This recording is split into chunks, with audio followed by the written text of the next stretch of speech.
Let's make chicken బిర్యానీలో ఇది part 2. నేను ఆల్రెడీ పార్ట్ 1 పోస్ట్ చేసేసాను, ఇక్కడ ట్యాగ్ చేస్తాను ఆర్ ఎల్స్ ఛానల్లో ఉంటుంది. ఎవరైనా చూడాలనుకుంటే వెళ్ళి చెక్ చేయండి.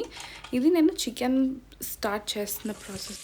ఫస్ట్ ఆఫ్ ఆల్ మనకి కావాల్సిన మసాలా, హోల్ గరం మసాలా అంతా వేసుకున్న తర్వాత కొంచెం ఆనియన్స్, కొన్ని గ్రీన్ చిల్లీస్ అండ్ కొంచెం పుదీనా అండ్ కొత్తిమీర వేసి లైట్గా ఫ్రై అయిన తర్వాత నేను మ్యారినేట్ చేసుకున్న చికెన్ని కూడా వేసి నేను చికెన్ని ఒక 50-60% వచ్చేలాగా కుక్ చేస్తాను అనమాట. ఎందుకంటే నాకు తెలీదు వెదర్ అలా పెట్టేస్తే దమ్ చేస్తే చికెన్ బాయిల్ అవుతుందా లేదా అని చెప్పి. సో నేను ఫ్రై చేసేసి అండ్ దెన్ రైస్ కూడా అప్పటికి ఒక 60-70% కుక్ అయిన తర్వాత దీన్ని రైస్ని వేసి మ్యారినేట్ చేసి నేను దమ్ పెట్టేస్తాను అన్నమాట. అండ్ అలా చేయడం వల్ల మనకి ఆబ్వియస్లీ తెలుస్తుంది అండ్ రైస్ కుక్ అయింది అండ్ ఆబ్వియస్లీ చికెన్ కూడా కుక్ అయి ఉంటుంది కాబట్టి మనం ఎక్కువ శ్రమ పడాల్సిన అవసరం ఏమి ఉండదు.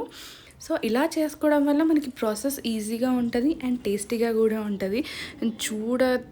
చూడండి how good it went. Taste కూడా చాలా బాగుంది. Okay, bye.